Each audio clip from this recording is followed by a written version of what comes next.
Voltamos com a notícia de frente desta segunda-feira. E olha, o Tribunal Regional Eleitoral de Mato Grosso negou o recurso ao ex-candidato a prefeito de Cuiabá, Abílio Júnior, do Podemos. O político foi multado em R$ 5.000 por ter postado um vídeo em suas redes sociais acusando o prefeito de Cuiabá, Emanuel Pinheiro, na época candidato também, de recebimento de propina. O Antônio conta mais pra gente. O recurso especial foi negado pelo presidente do Tribunal Regional Eleitoral, o desembargador Gilberto Giraldelli. O recurso havia sido impetrado pelos advogados de defesa do ex-candidato à prefeitura de Cuiabá e ex-vereador da capital, Abílio Júnior, do Podemos. Abílio havia sido multado pela Justiça Eleitoral, em decisão anterior, em R$ 5.000 por ter postado um vídeo nas redes sociais em 24 de setembro, 3 dias antes do prazo legal. Na gravação, o ex-deputado estadual José Riva, em delação, acusa Emanuel Pinheiro, do MDB, de recebimento de propina enquanto deputado estadual. Emanuel, assim como Abílio, disputaram as eleições de 2020 pela Prefeitura de Cuiabá. No recurso, os advogados de defesa de Abílio pediam a nulidade da multa por cerceamento de defesa, mas o recurso foi negado porque o presidente do TRE alegou que não houve nenhuma defesa em relação aos fatos. No entanto, Abílio Júnior pode recorrer da decisão do TRE junto ao TSE, o Tribunal Superior Eleitoral em Brasília. Abílio Júnior disse que ainda não foi notificado pelo Tribunal Regional Eleitoral e assim que for oficializado da decisão, irá recorrer ao TSE em Brasília. Com apoio técnico de José Assis e imagens de Agnaldo Gomes, Antônio Carlos Silva para a Notícia de Frente. Obrigada, Antônio.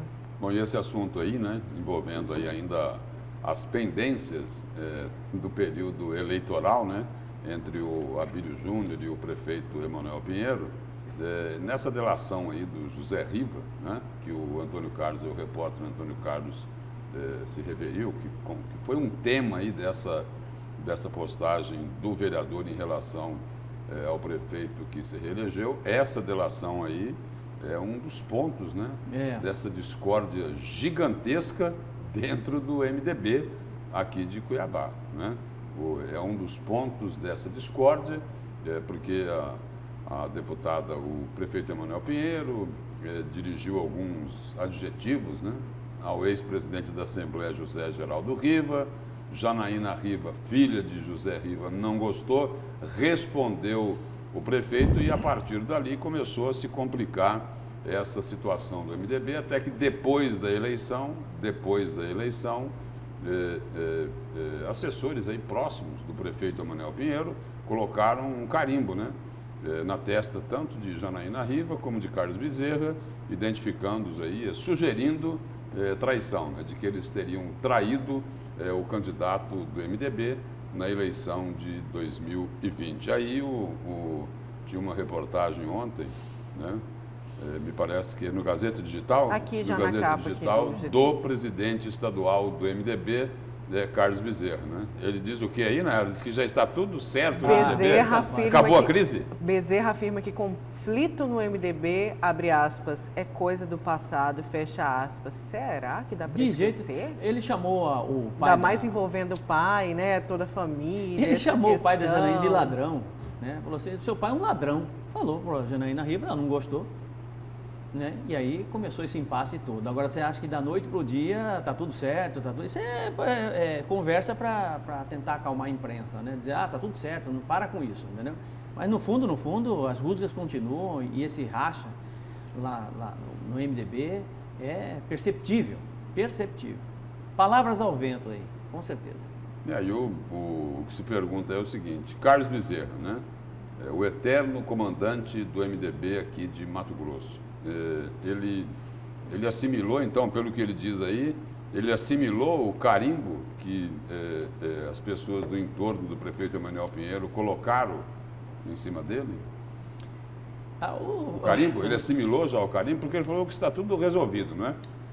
Está tudo resolvido Tá nada. no O MDB. Bezerra, ele é um político, entre aspas, de primeira linha, um camaleão, né? Ele vai se adaptando de acordo com as necessidades. E sabe jogar muito bem esse jogo político, né? Tem tarimba, né? Tem traquejo suficiente para poder, de um lado, atender, de certa forma, Emanuel Pinheiro, do outro, Janaína Riva, e do outro, a necessidade do partido se manter cada vez mais forte. Tanto é que é presidente do partido, é o cacique do partido há muitos anos. Só que ele diz o seguinte, de um lado tem Carlos Bezerra falando, olha, está tudo tranquilo, isso aí é coisa do passado, só que as pessoas próximas a Carlos Bezerra mandam outro tipo de recado, né? Mandam outro tipo de recado. Por exemplo, o secretário Silvano Amaral, ele é secretário de Agricultura Familiar, é isso, Nayara Moura? Sim, do Estado. Né? É secretário de Agricultura Familiar do Estado. Na semana passada ele falou, olha, se o Emanuel quiser conversar, tudo bem, só que é o seguinte, em 2022 o MDB estará com Mauro Mendes como candidato à reeleição. Se ele estiver pensando diferente, aí ele fez como a Janaína Riva já fez, né?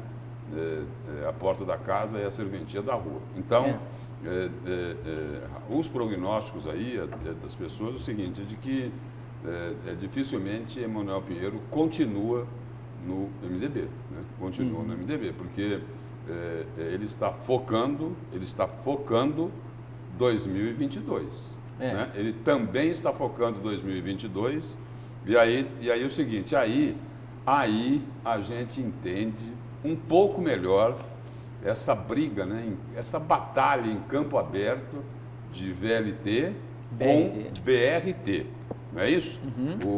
Porque é o seguinte, se Mauro Mendes consegue emplacar o BRT, melhoram as condições para ele nessa disputa eleitoral. Sem dúvida. Não é isso?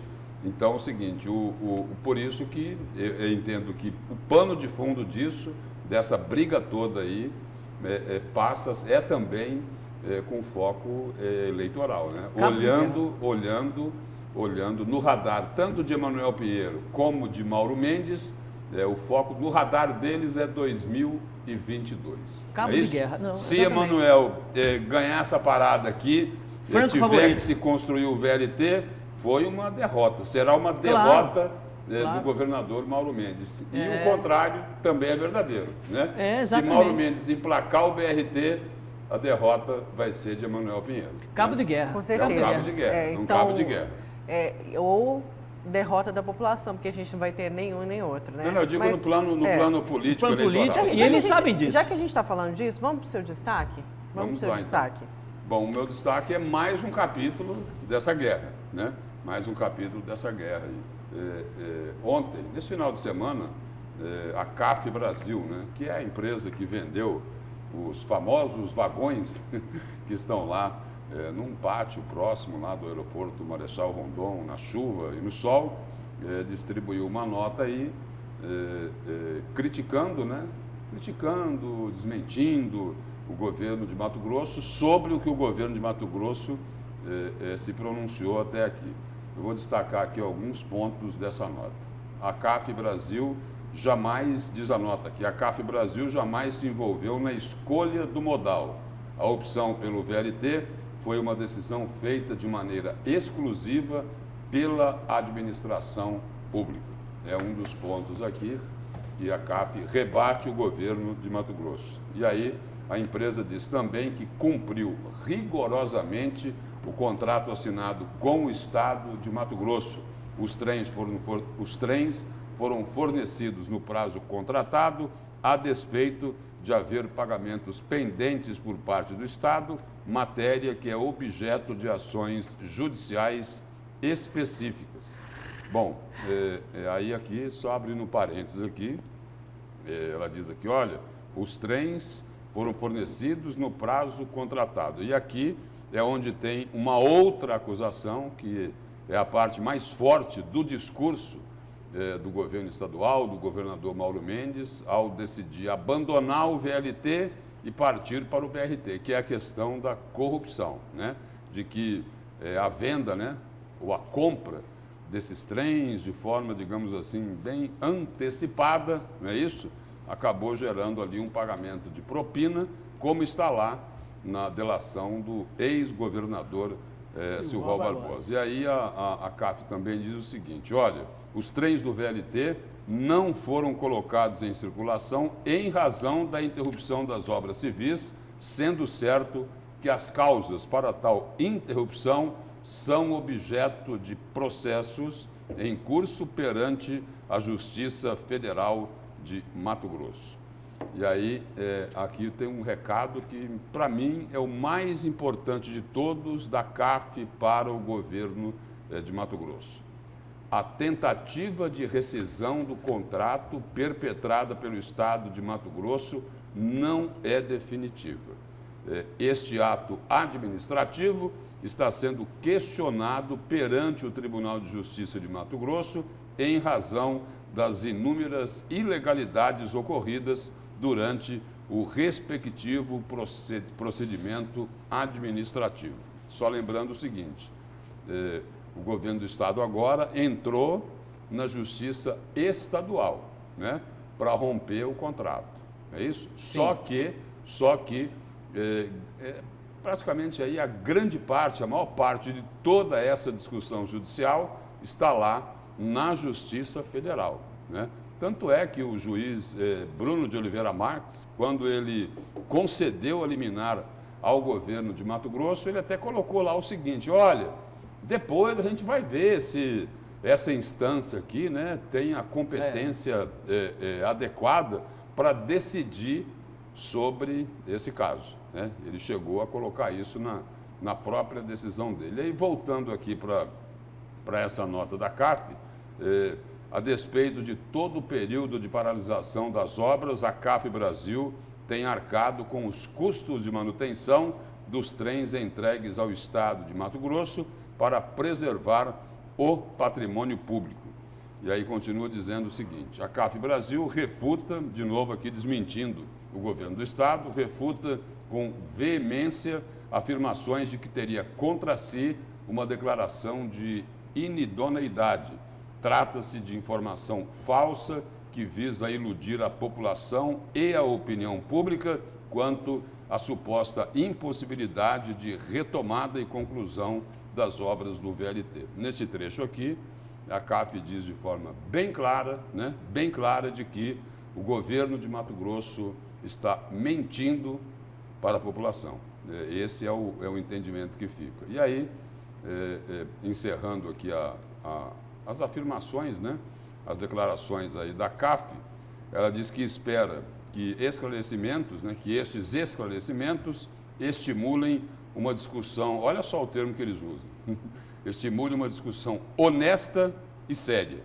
Ou seja, chamou atenção isso. Ou seja, ele sugere-se aqui, me parece que é isso, né? Que o governo está Se eu estiver errado, que a CAF me corrija, que o governo não está sendo honesto e que também está faltando seriedade ao governo sobre essa discussão aí do destino das obras parcialmente executadas. E aí a CAF diz o seguinte: olha, nós estamos à disposição para colocar em funcionamento os trens adquiridos pelo Estado, tão logo as obras civis sejam retomadas. E aí eles vendem o peixinho deles aqui no final com a seguinte frase, abre aspas: somente isso permitirá que o povo mato-grossense usufrua a melhor solução de mobilidade para a região, fecha aspas. Aí a CAP diz o seguinte: ó, o melhor é o VLT. Aí o governo fala negativo, o melhor é o BRT. e o seguinte, só mais uma questãozinha aqui. A novela vai continuar. Vai. Eu registrei na semana Lúcio, passada. porque também ninguém está aguentando mais isso, né? A gente que torcia tanto por uma resposta e logo para o andamento, né? E agora tem que passar de novo por tudo isso. Aí volta, né, a reviver o passado ali, quando teve a troca, quando já estavam em andamento e de repente se trocou por outro. Eu fiz uma leitura detalhada sobre esse problema, detalhada, com tempo, né? E fiz questão de registrar isso lá no meu Instagram, justamente para apontar que essa novela, né, em que você tem dois protagonistas fundamentais, de um lado o governo do estado de Mato Grosso, Mauro Mendes, do outro o prefeito Emanuel Pinheiro, né, não vai resolver até 2022. Registrei justamente para poder nos dizer, né, não é isso, enfim, né, estão resolvendo. Não tem interesse político de resolver. Essa leitura que eu tenho com relação a essa questão do VLT e BRT. Cada qual puxando o seu interesse político para 2022. E nós tratamos esse assunto na última sexta-feira, ainda aqui no Notícia de Frente. Depois nós falamos sobre isso também lá no Jornal do Meio-Dia. E eu vou relembrar aqui, né? Vou relembrar para pedir uma explicação, né? Pedir uma explicação.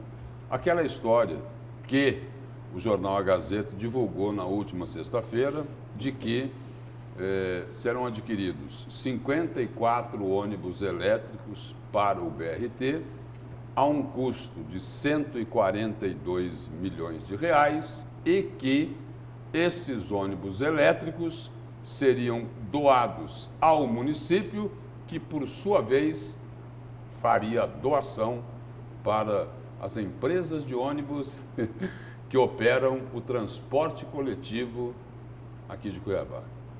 É isso? Esse é o entendimento? É esse o entendimento?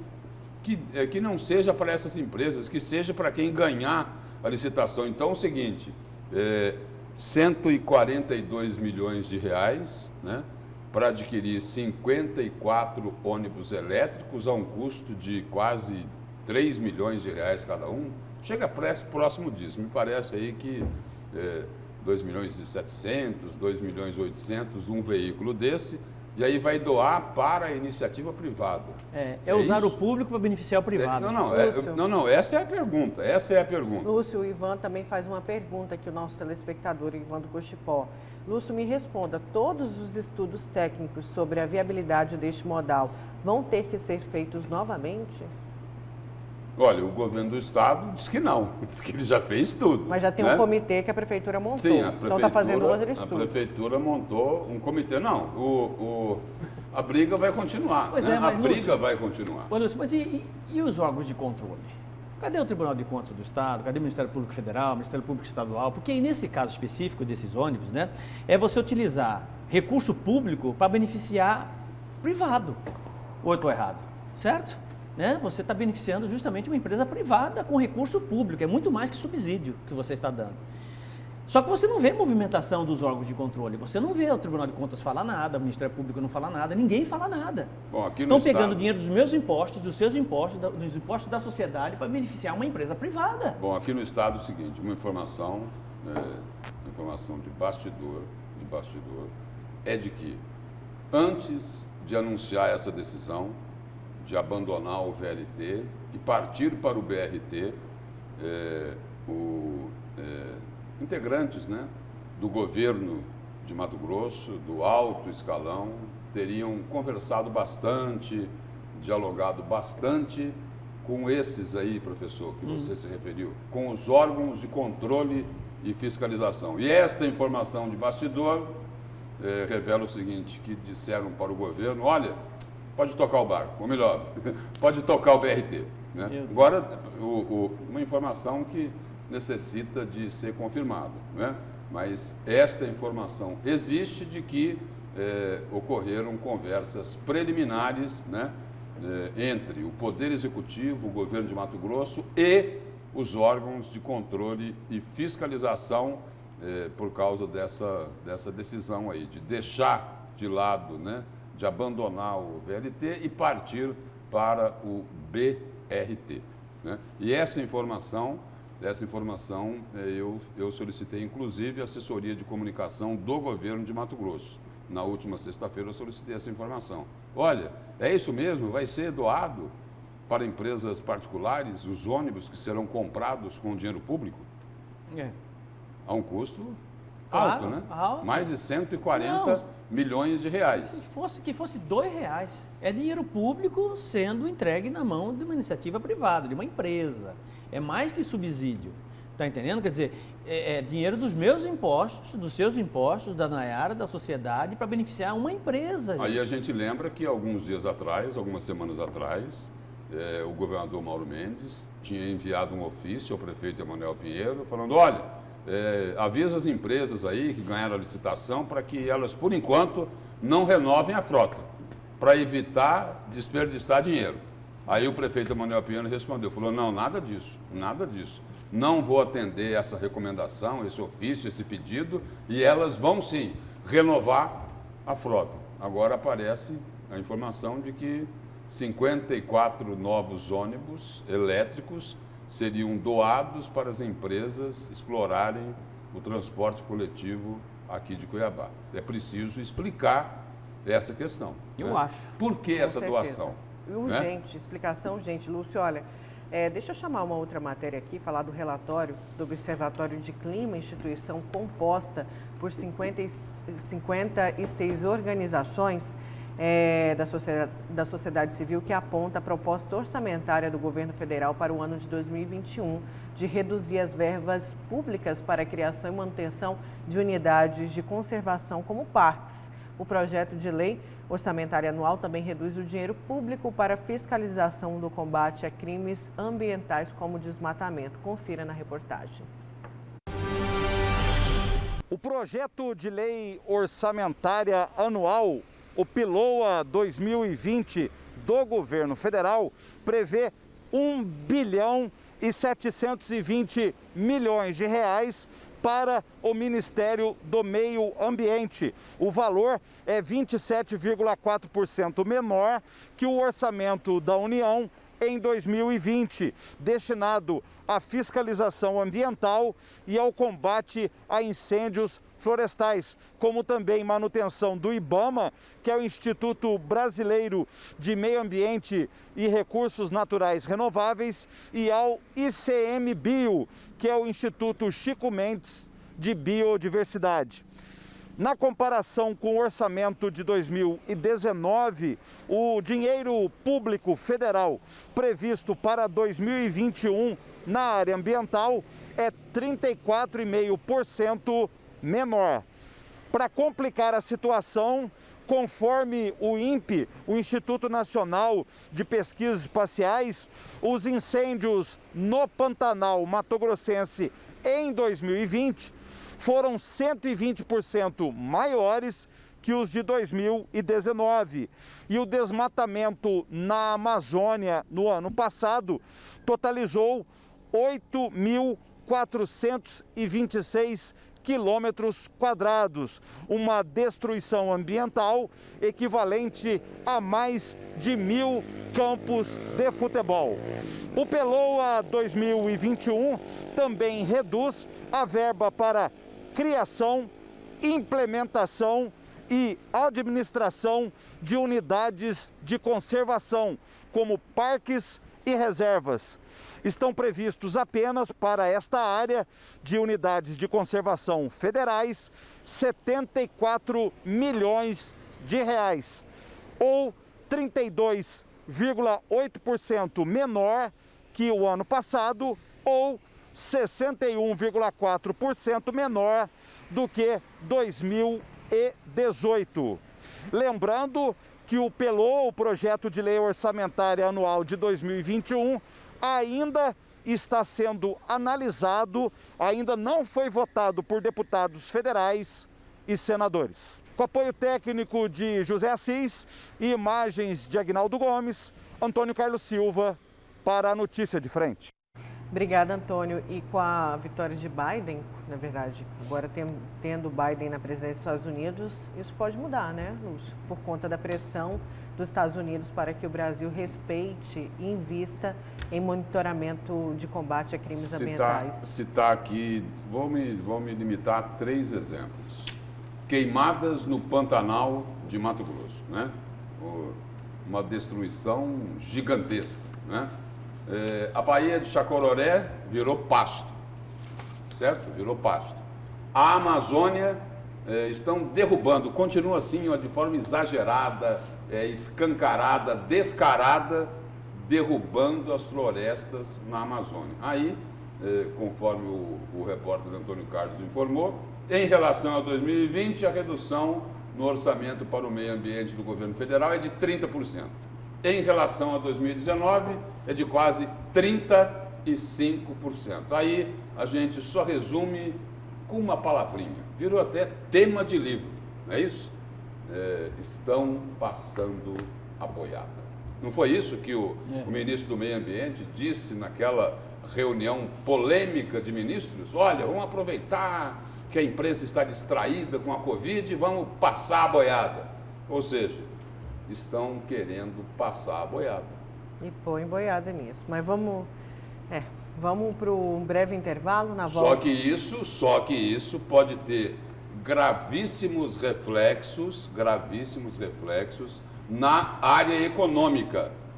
Pode ter sérios reflexos na área econômica. Né? Outro dia o seguinte, já bateram duro lá no presidente francês, não é isso? Por uma declaração dele, e é o seguinte, a Europa vai atrás do que disse ele, né? Se não tiverem juízo com a preservação dos recursos naturais aqui no Brasil. Vamos para um breve intervalo, na volta tem mais a Notícia de Frente.